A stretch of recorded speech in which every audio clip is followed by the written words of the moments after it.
আপনার একটা ইস্যু আমি ডক্টর আব্দুর রাজ্জাকের কাছ থেকে আনবো। আপনার কাছে জিজ্ঞেস করলে নিশ্চয়ই আপনি সরাসরি পক্ষেই বলবেন। ডক্টর রাজ্জাক, আপনি কি মনে করেন যে এই যে ক্যাশ ইনসেনটিভটা আরএনজি সেক্টরের জন্য 4.5 দশক তো পার হয়েছে, এখনো দরকার আছে কিনা? সরকারের 6-7 হাজার কোটি টাকা বাজেট থেকে প্রতি বছরই দেওয়া লাগবে কিনা?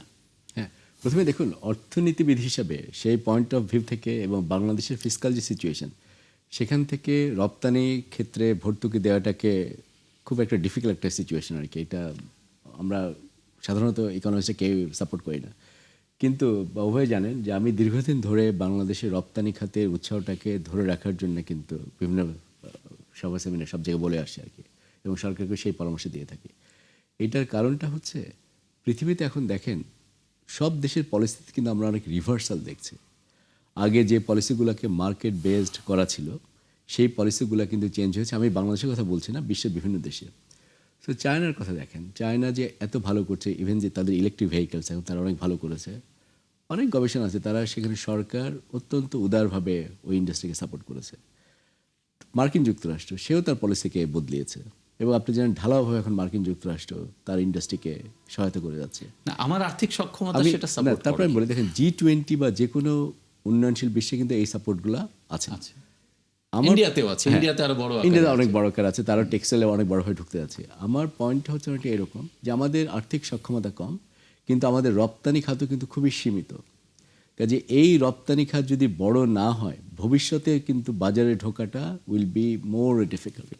কাজে তারা যদি কম্পিটিটিভনেসে খানিকটা বেনিফিট পেয়ে থাকে, আমরা হয়তো সেই পর্যন্ত এটাকে নিতে পারি। খেয়াল করেন দেখেন, যেহেতু আমাদের এলডিসি গ্র্যাজুয়েশন হবে, এলডিসি গ্র্যাজুয়েশন হলে কিন্তু অনেকগুলো সাবসিডি, স্পেশালি যেগুলো সরাসরি এক্সপোর্ট পারফরমেন্সের সঙ্গে লিঙ্কড, সেগুলো কিন্তু দেওয়াটা উইল বি ডিফিকাল্ট। এগুলোকে আমাদের ডিসকন্টিনিউ করতে হবে।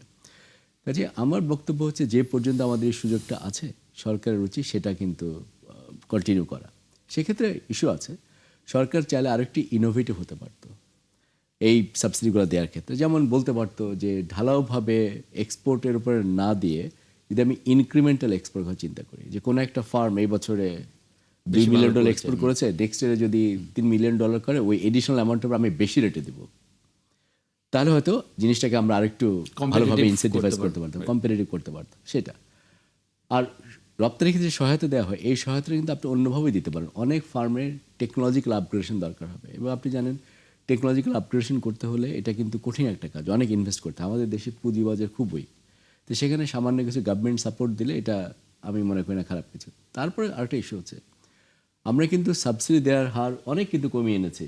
যদি আপনি 90 দশকের কথা চিন্তা করেন, গার্মেন্টসের ক্ষেত্রে এখন তো বেশ কম, 5-7%। বলতেছি খুব হয়তো 1.5% এরকম কমে গেছে base on rules of origin. হ্যাঁ, আর যেগুলোতে আমাদের এক্সপোর্ট পারফরমেন্স এখন হয়তো ভালো না, সেগুলো কিছু কিছু জায়গায় হয়তো আমরা 10% করে দিচ্ছি, 15% পর্যন্ত হয়তো আছে। আমি মনে করি যে আমরা অলরেডি এক্সপোর্টের ক্ষেত্রে সাবসিডি অনেক কমানো হয়েছে, কিন্তু এই বিশ্বে আমরা যেভাবে এখন কম্পিটিশন দেখছি, সেখানে সাপোর্ট ছাড়া এক্সপোর্টাররা কম্পিটিশনে টিকে থাকতে পারবে না। আর একটা জিনিস আপনারা হয়তো আলোচনা শুনে থাকবেন, এন্টি এক্সপোর্ট বায়াসই কিন্তু বাংলাদেশে অনেক বেশি। কাজে একই ইনভেস্টর উনি যখন ডোমেস্টিক মার্কেটের জন্য প্রোডাকশন করছেন, ডোমেস্টিক কনজিউমারদেরকে করছেন, তিনি যখন হিসাব করে দেখেন তার ইনসেন্টিভ, এটা কিন্তু অনেক বেশি, যেহেতু ট্যারিফ প্রোটেকশন দেওয়া হয়, শুল্ক হার যেহেতু অত্যাধিক বেশি, কাজে আমাদের domestic market is very lucrative.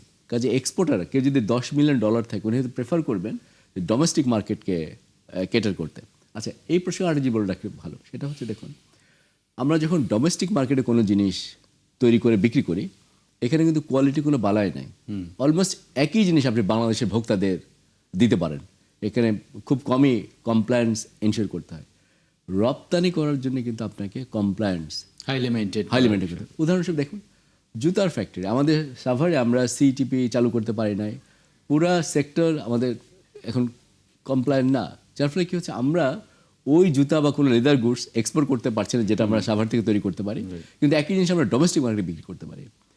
কাজে এক্সপোর্টের সক্ষমতার জন্যে এখন পৃথিবীতে আমরা যে পরিবর্তনগুলো দেখছি, সেই পরিবর্তনে খাপ খাইয়ে নিতে হলে সরকারি কিছু সাহায্য সহযোগিতা দরকার। না, এটা বাবু ভাইয়ের কাছে যদি আমি জানতে চাই সম্পর্ক প্রশ্ন হিসেবে, যে পোশাক খাত শুরু থেকে এই পর্যন্ত মোটামুটি ভালো সাপোর্ট নিয়ে একটা জায়গায় দাঁড়িয়েছে, তাহলে এখন অন্য সেক্টর যাতে, বা পোশাকের মতো আরও দুটো সেক্টর যাতে দাঁড়াতে পারে সেজন্য পোশাক খাত কি হেল্প করছে কিনা, বা আপনি আপনাদের 1.5-2% যাই থাক সেটা আপনারা নেবেন না, অন্য খাতকে দিবেন, এরকম একটা উদ্যোগ বা সিদ্ধান্ত নেওয়া যায় কিনা? দেখেন এখন যে ইনসেন্টিভ স্ট্রাকচার আছে পোশাক খাতের সবচেয়ে কম। এটা হলো এখন হয়তো দরকারই নাই, মানে point বাস্তবতাটা না, আমরা দরকার আছে 0.3%, রুলস অফ অরিজিন 0.3%, 0.3 সবার জন্য, average. 0.3। কেউ কেউ বলে এটাতে করে আমাদের ফটোকপির পয়সাও উঠে না, যে আপনার ওই যে কমপ্লায়েন্স মেনটেন করতে হয় এটা পাওয়ার জন্য, এক নম্বর। 2 নম্বর হচ্ছে 1.5% হলো based of rules of origin, আপনি লোকাল ইন্ডাস্ট্রিকে আপনি লোকাল র মেটেরিয়াল ইউজ করতে হবে। আমি বাকিগুলো বললাম না। দেখেন আপনি অ্যাপারেন্টলি দেখছেন যে 7,000 কোটি টাকা বের হয়ে যাচ্ছে পোশাক খাতের জন্য, হয়তো 6, বাকি আরো 1-2 হাজার অন্য সেক্টর আছে। এখানে অন্য সেক্টর কিন্তু আরো হায়ার রেটে বেশি নিচ্ছে, কিন্তু ভলিউম কম।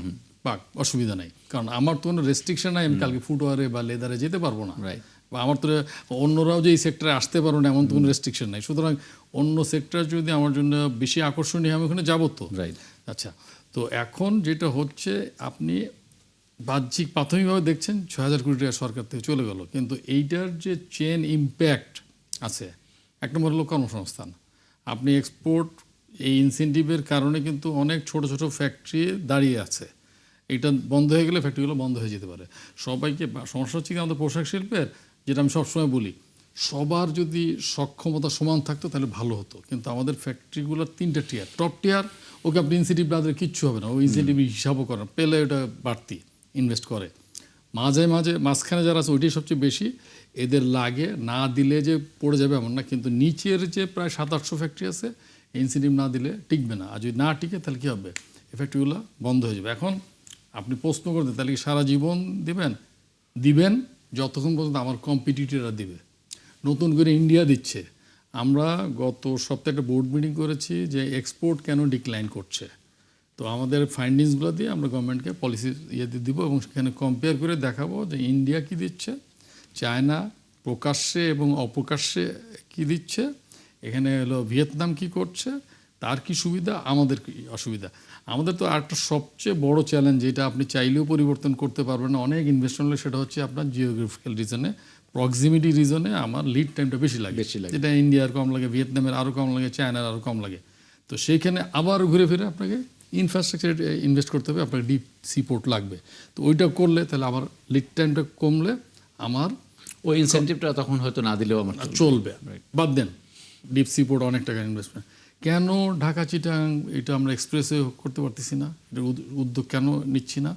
আমার চোখের সামনে তো পদ্মা সেতুর এই পারে ওই পারে এক্সপ্রেসওয়ে আছে, এই ঢাকা চিটাং এখনও যেতে লাগে 7 ঘন্টা 8 ঘন্টা, যেখানে হলো আমি 2 ঘন্টায় যেতে পারি এক্সপ্রেসওয়ে। তো এইটা করলে তো আবার ওই ইনসেন্টিভ লাগে না। তো আপনি যদি, এটা হলো গ্লোবাল বিজনেস, বিষয়টা তো এমন না যে এই যেমন ইলেকট্রিসিটি প্রাইস বাড়ছে, ইলেকট্রিসিটি প্রাইস বাড়ার কারণে এই যে যারা হলো MS রড তৈরি করেন ওরা কিন্তু বলে দিলেন যে আমার রডের দাম কিন্তু 3,500 টাকা বাড়বে, বা নিলে নেন না, ও কিন্তু প্রোডাকশন করবে না, ঠিক আছে। কিন্তু যে ফ্যাক্টরি ধরেন RMGতে ইলেকট্রিসিটির ইম্প্যাক্ট এত সিগনিফিকেন্ট না, কিন্তু যে স্পিনিং টেক্সটাইল মিল যে ইলেকট্রিসিটির উপর ডিপেন্ড করতেছে, ওর কাছে চয়েস হলো বন্ধ করে দেওয়া, আর নাইলে হলো বন্ধ করা ছাড়া কোনো উপায় নেই। প্রাইস অ্যাডজাস্টমেন্টে গেলেও হয়তো একটা গ্লোবাল বিজনেস তো, কারণ সে যদি বেশি দাম চায় আমি তার কাছে র মেটেরিয়াল কিনবো না, আমি ইন্ডিয়া থেকে কিনবো, চায়না থেকে কিনবো। সো ওই ইনসেন্টিভের বিষয়টা খালি সোজা চোখে দেখলে হবে না যে 7,000 কোটি টাকা বেড়ে গেল।